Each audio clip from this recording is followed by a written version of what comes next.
Olá, seja muito bem-vindo, seja muito bem-vinda. Eu sou a Gabriela Varela, esse é o Videocast em Detalhes. Aqui sempre com um convidado ou uma convidada, a gente analisa uma temática, se aprofunda numa notícia importante do momento. Hoje eu estou aqui para conversar com a Cecília Oliveira, que é jornalista investigativa do Intercept. Cecília, é um prazer enorme te receber aqui. Estou muito feliz de falar contigo. Eu que agradeço aí o convite, agradeço a possibilidade da gente falar desses assuntos aí que nem sempre são agradáveis. Não, com certeza, sim. Tô feliz de falar contigo, mas o assunto é bastante difícil, na verdade, né? A gente vai focar em falar sobre a situação da segurança pública do Rio, principalmente, e na Bahia. Mas eu quero começar retomando um caso recente, né, de outubro, que a gente está vivendo agora. E primeiro pontuar que Jequié, hoje, é uma cidade da Bahia que é a mais violenta, né, do Brasil e, coincidentemente, um dos 3 médicos que foram assassinados lá no dia 5 de outubro, no Rio de Janeiro, morava em Jequié, o Perseu Almeida. E aí, horas depois que o Perseu foi assassinado lá no Rio de Janeiro, aconteceu uma chacina justamente em Jequié. E as vítimas, né, faziam parte de uma família cigana, 6 pessoas que foram mortas, entre as vítimas, inclusive, uma criança, se eu não me engano, de 5 anos de idade, e uma mulher grávida também, já com 9 meses. E a segunda coincidência é que o Rio e a Bahia fazem parte aí dos estados mais violentos do Brasil hoje. A Bahia lidera, inclusive, o ranking de mortes violentas e ambos também têm a letalidade policial muito grave. Começo te perguntando então, Cecília, fazendo aqui essa digressão para a gente conseguir entrar nessa história. Como que a gente chegou nessa situação nesses 2 estados? E interessantíssimo que, do ponto de vista político, a gente tem um governador no Rio de Janeiro que é bolsonarista e na Bahia um governador do PT. Aliás, o PT que está lá há quase 20 anos, né? Essa é uma ótima pergunta para poder começar a falar desse assunto que é complexo, ele é multifacetado e não raramente tratado com negacionismo. Foi uma triste coincidência isso da gente pensar que um dos médicos assassinados no Rio de Janeiro, naquela chacina que aconteceu na Barra no início do mês, é exatamente de Jequié, a cidade baiana que está no topo ali das cidades com o maior índice de homicídios do país, né? E isso nos traz assim para uma mesa de debates que unem 2 estados, Nordeste, Sudeste, um governado há muitos anos por um partido de esquerda, o PT, e o outro que vem sendo governado por partidos de direita e centro-direita que, né, até troca o partido, mas eles estão sempre coligados. O que nos leva a entender que, apesar das diferenças ali no cerne da constituição dos partidos, a política de segurança, a gente está no mesmo lodo, né? Inclusive, a Bahia tirou do Rio de Janeiro o posto ali de campeã em mortes perpetradas por agentes de segurança pública. Então, assim, tá difícil. Exatamente. E aí, falando especificamente sobre esse caso, né, a Fogo Cruzado mostrou que a Zona Oeste, onde aconteceu esse crime, concentra 1/3 das chacinas no Rio de Janeiro que aconteceram em 2023. E a gente sabe que a milícia e o tráfico estão há algum tempo já, né, isso é história, em disputa. Você pode explicar um pouco sobre isso? E aí eu também aproveito para perguntar, porque nas redes sociais você fez um post muito interessante, falando sobre como não é absurda essa linha de investigação que é da polícia, que partiu da Polícia Civil do Rio de Janeiro, sobre esse médico ter sido confundido com um miliciano.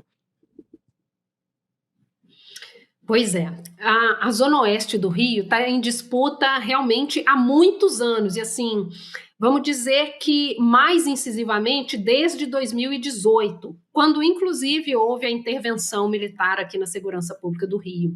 Então, aquela batalha dentro de milícias e de milícias com traficantes tem deixado os moradores da região ali em desespero praticamente constante, né?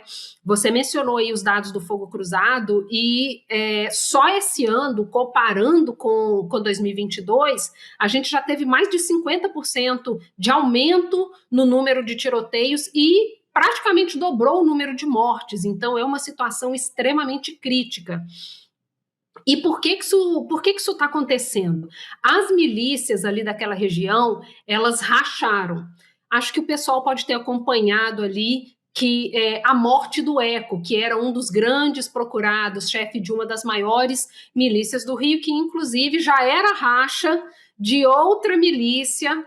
Então, elas estão sempre quebrando e se rearticulando. Então, o irmão do Eco, o Zinho, e um ex-parceiro dele, o Tandera, eles se separaram ali e começaram a disputar essas áreas. O Tandera, na verdade, já tinha meio que brigado com o Eco antes dele morrer. Então, depois que ele morreu, ele passou a disputar incisivamente com aquele que seria, vamos dizer assim, o herdeiro, né, das áreas, o irmão do Eco, o Zinho. Então, assim, com essa disputa entre as próprias milícias, o Comando Vermelho olhou e falou: interessante, eles estão brigando entre si, vou aproveitar que eles estão ali dispersos e concentrados entre si e vou entrar nessa disputa. Porque aquela área da Zona Oeste, ela tem pequenas ilhas onde há tráfico ainda, a maioria é de fato milícia. Então o Comando Vermelho viu nessa possibilidade a chance de dar um jeito ali e virar esse jogo. Então, assim, essa disputa, inclusive, não se restringe a favelas, né? Então a gente viu que esse crime aconteceu ali, em frente a um hotel de luxo, numa das vias mais movimentadas da região. Então é isso. Esses crimes acontecem em qualquer lugar. A gente tem que lembrar que, assim, para quem não é do Rio de Janeiro, a gente tem aquela área onde transita todo mundo, né? Aeroporto, Santos Dumont, Copacabana, isso fica aqui. A Zona Oeste, você precisa de dar uma volta muito grande. Assim, se você for de metrô, é 1 hora. Então, assim, é uma distância considerável.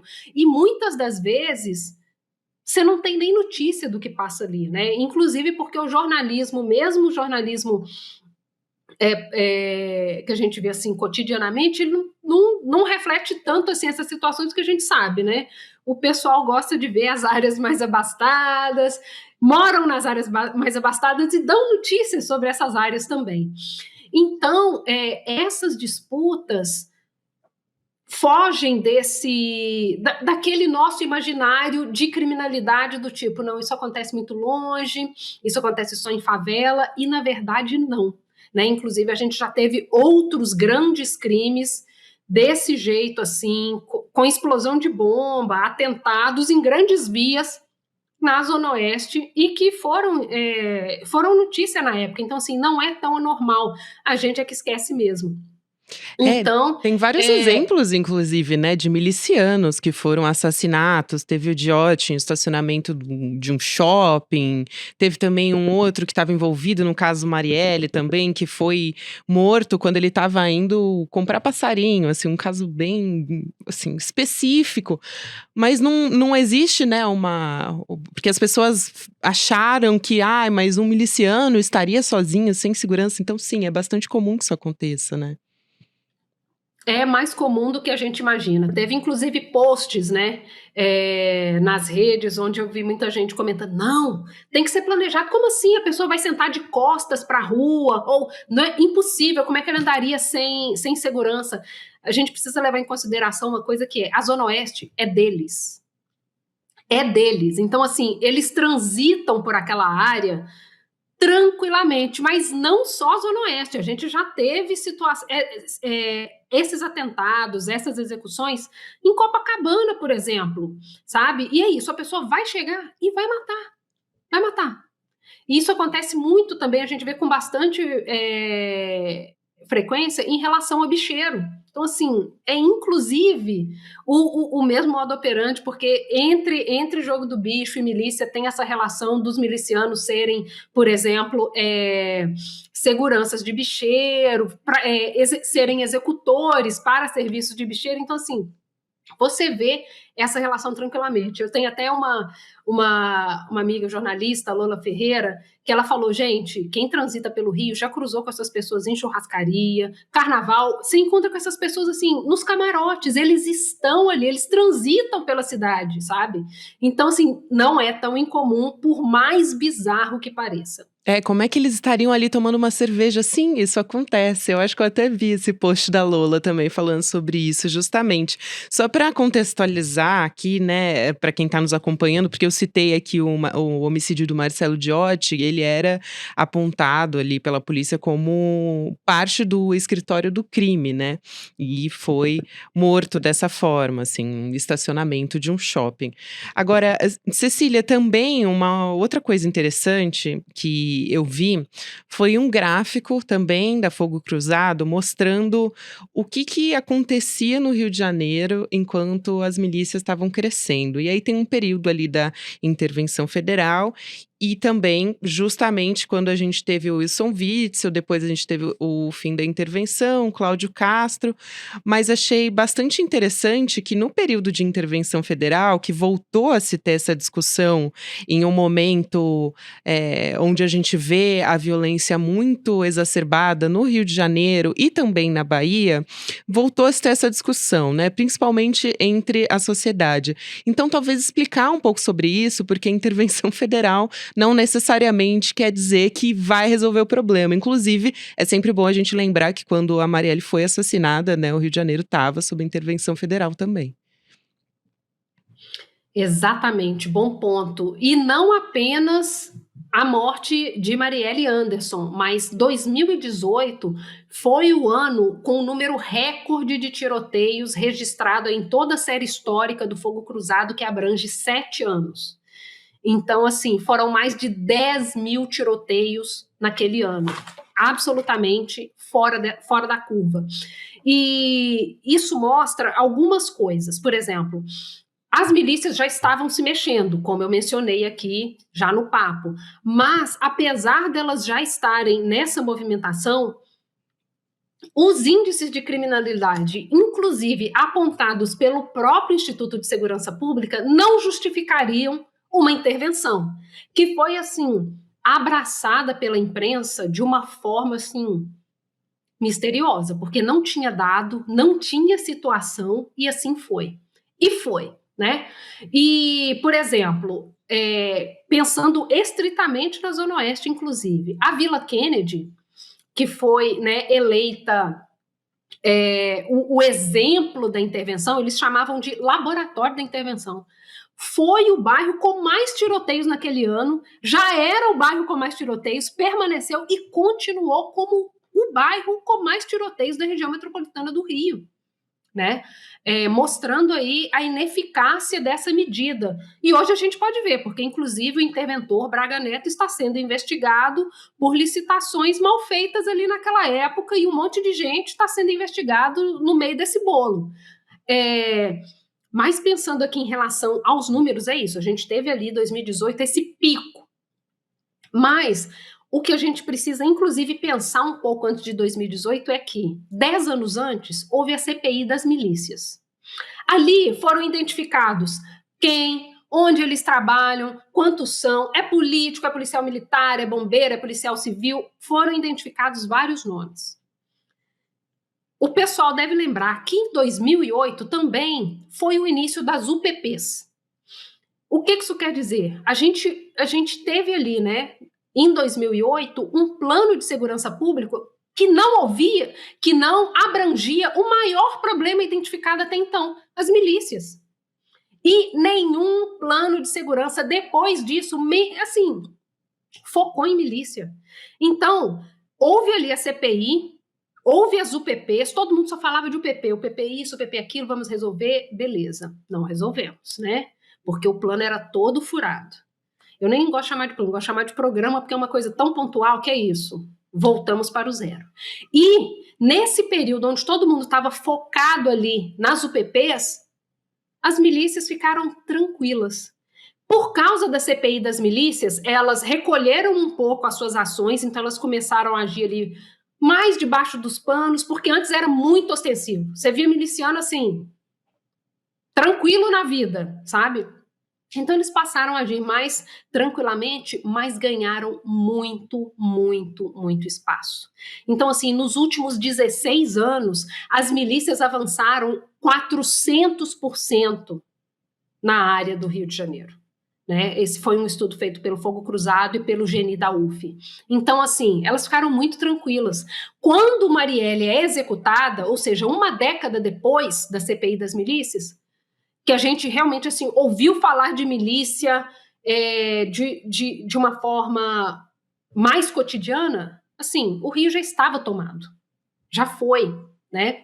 Então, esses gráficos que você mencionou, inclusive, mostram essa situação, que é o reflexo do não, mais uma vez, de não focar o planejamento de segurança pública na realidade, nos dados, nas informações. Houve uma CPI e ninguém colocou essa CPI no planejamento de segurança pública. Então, você viu ali o impacto disso nos governos do Cabral, do Pezão, aí vem, sai essa dobradinha, entra o Witzel, entra Cláudio Castro. o Castro, e foi indo. Tanto é que agora, na gestão do Castro, foi quando a gente teve as maiores chacinas policiais da história do Rio de Janeiro. Ou seja, né? E lembrando que agora com Castro, né, a gente não tem Secretaria de Segurança Pública, a gente não tem plano de segurança pública, a gente não tem o GAESP do Ministério Público. É sempre bom trazer o Ministério Público para a conversa, porque eles têm a responsabilidade de fiscalizar o trabalho policial, né? Então, assim, o buraco que a gente tá é fundo. É fundo, e aí eu quero perguntar, recentemente nessa semana que a gente está gravando, que é a semana do dia 11 de outubro, a gente teve o Ministério da Segurança Pública anunciando aí em Programa Nacional de Enfrentamento às Organizações Criminosas e para dar autorização de ações específicas de segurança pública no Rio e na Bahia, que é o tema aqui da nossa conversa, né? E desde então a gente teve mega operações, né? Aquela coisa, helicóptero, drone, policiais entrando em comunidade, a gente já sabe como é que é o modus operandi. Mas a gente não teve um saldo muito positivo, assim, um retorno a respeito disso. Também não é uma novidade, mas acho que chama muito a atenção justamente porque se mobilizou para isso. E também a polícia dizendo, né, que os agentes estão pacificando os territórios. Então é um discurso bastante antigo também, acho que vale a pena você falar sobre isso. E a Polícia Federal também, nessa mesma semana, fazendo uma ação ali em que ela conseguiu confiscar quase 50 fuzis numa mansão na Barra da Tijuca e não precisou dar nenhum tiro, não precisou de drone, não precisou fazer uma mega operação. Isso também justamente depois de uma mega operação com mais de 1.000 policiais mobilizados. Então, queria te ouvir a respeito disso. E, por outro lado, também quero fazer uma comparação aqui com a Bahia e te perguntar, né, porque a gente já está chegando ao final e eu sei que você está com um tempo apertado, Cília, mas acho que vale a pena você explicar essa forma de agir que é bem diferente na Bahia, né? Porque você explicou aqui muito bem como age e como a milícia, né, e as facções criminosas estão numa disputa histórica. Na Bahia é diferente, né? É bem particular e as facções criminosas elas chegam até a fazer alianças em alguns casos. Então, apesar de serem problemas bastante graves, os dois estados são completamente diferentes, né? A forma de atuação. Nessa última semana, a gente teve assim um combo do que é a segurança pública e de como ela é tratada com negacionismo, né? A gente teve, por um lado, o Ministério da Justiça e Segurança Pública anunciando um plano de enfrentamento a organizações criminosas, mas sem mostrar esse plano no sentido do tipo, não existe um documento que mostre, olha, as ações serão essas, os objetivos são esses, cada ação custa X e tem conexão com A, B e C. Não estou falando do planejamento do tipo, a polícia vai chegar no lugar tal hora. Obviamente não é isso, né? do plano de segurança mesmo, porque assim, quando a gente pensa nas ações, a gente precisa saber, essa ação, ela tem qual objetivo, como que a gente vai mensurar se ela foi bem sucedida ou não, quanto ela custou, para inclusive a gente fazer esse balanço. Isso não existe. Isso não existe. Então, esse já é um problema, né? E foram liberadas ali, por exemplo, o uso da Força Nacional no Rio de Janeiro. A coisa foi tão descoordenada com o próprio Rio de Janeiro que o Ministério Público Federal falou: gente, peraí, a gente tem uma ação no Supremo que diz que a gente precisa tomar decisões sobre segurança pública dentro da DPF 635. Então a gente precisa analisar onde que isso vai entrar para a gente ver se o que já foi proposto pelo Supremo bate com o que está sendo proposto aqui. Significa que não houve diálogo. Tanto é que o secretário, né, o Capelli, veio para o Rio de Janeiro para tentar desenrolar esse imbróglio, e no meio do caminho houve a chacina dos médicos e ele se viu aí também com essa outra crise para poder lidar. E é isso, o Ministério Público Federal deu 10 dias para o Ministério da Justiça resolver essa pendência e falar, beleza, vai ou não vai, isso aqui está dentro ou não está, vocês vão respeitar o que foi decidido aqui pelo STF? Porque, assim, o Supremo estabeleceu que o Rio de Janeiro precisa fazer um plano de redução de letalidade policial. Isso foi apresentado tão porcamente que o Supremo falou, assim não dá, precisa ser refeito. E não foi, não tem, sabe? Então, assim, isso já estava sendo tratado pelo Supremo há anos. E o Ministério da Justiça não conversou com o Supremo, e não conversou as ações não conversam entre si. Então, isso mostra uma descoordenação, mas também mostra que a segurança pública é feita do tipo, tive uma ideia, e se a gente mandasse a Força Nacional? Porque isso não tem ancoramento nas ações, nos dados e nas leituras de cenário já feitas. Tanto é que essa operação está sendo feita ali no Complexo da Maré. A Maré nem no top 5 regiões com mais tiroteios do Rio. Pra você ter uma ideia, assim, né, dá mais disputa. Se a gente fosse olhar hoje a região que está crítica e que precisa de uma atenção específica, é a Zona Oeste. É onde mais que dobrou o número de homicídios, é onde tem 50% mais tiroteios. É na Zona Oeste. Então, assim, inclusive, esse modo de tomar decisões é muito parecido com o das UPPs há uma década atrás. Decidia colocar o PP onde queria, não onde tinha problema grave. É a mesma coisa, né? Então, isso é mais para mostrar que algo está sendo feito, né? Olha, a gente está fazendo, viu, gente? Está fazendo, mas está fazendo errado. Tanto é que essa operação da Polícia Federal que você bem citou é isso. Apreendeu 600 de fuzis numa casa de luxo, não era uma favela, não precisou de um helicóptero e 1.000 pessoas para poder ter uma operação com muito mais efeito. Está entendendo o que é planejamento? Porque é isso, houve um planejamento, ele foi executado, não saiu matando os vizinhos do dono dessa casa, né? Não teve bala perdida, houve apreensão, então você consegue mensurar o resultado e o gasto da operação. Agora, quanto é que a gente gasta numa operação que tem 1.000 policiais, helicóptero, drone, e o maior resultado é um policial militar preso escoltando uma carga de cocaína, sabe? Então, assim, inclusive fora da favela, de novo. Então, a gente tem todas essas questões para serem levadas em consideração se a gente quiser executar um plano de segurança baseado em evidências, né? Agora, pensando aqui nessa questão da Bahia que você levantou, tem uma configuração diferente do Sudeste. E é, inclusive, foco das facções do Sudeste, porque fica numa região costeira muito próxima do mercado consumidor de drogas, a Europa e a América do Norte. Então, ali é ótimo para poder fazer esse transporte rápido, que é, inclusive, né, o mesmo problema da região norte, que tem ali muitos rios, com pouco policiamento, e fica muito fácil o escoamento de qualquer tipo de tráfico. Aí muda, inclusive, a configuração do tráfico, porque no norte você ainda trafica madeira, peixes raros e outras coisas. Mas essa correlação com a proximidade dos mercados consumidores tem essa questão. Na Bahia, a gente tem muito mais facções do que tem no Rio de Janeiro, né? São 10 facções.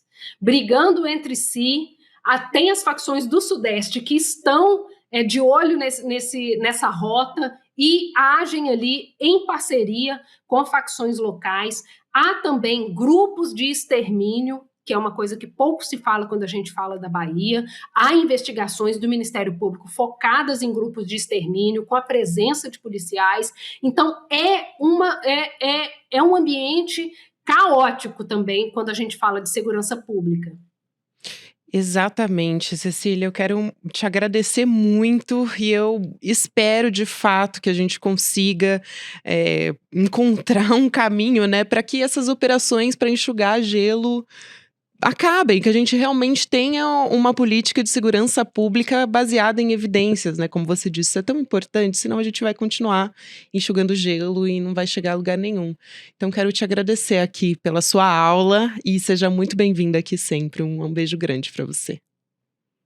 Muito obrigada aí pela oportunidade de explicar um pouco mais desse cenário que é tão complexo e estamos aí para quando vocês precisarem. Muito obrigada pelo convite. Imagina, Cecília, eu que agradeço. A Cecília, só lembrando, ela é jornalista investigativa do Intercept Brasil. Eu agradeço muito a você que nos acompanhou até aqui. O podcast em detalhes fica por aqui. Próximo episódio vai ao ar às 10h30 da manhã, ao vivo no YouTube, por onde você acompanha toda a programação do ICL Notícias, nos canais do Instituto Conhecimento Liberta e também Eduardo Moreira no YouTube, sempre de segunda a sexta-feira. E você pode acompanhar o podcast nas plataformas de áudio a partir das 7h da manhã. O episódio já fica disponível para você. Para quem acompanha essa transmissão agora ao vivo no YouTube, você fica com o videocast Mercado e Investimentos, com o André Campedelli e a Débora Maganha. Um beijo e até lá.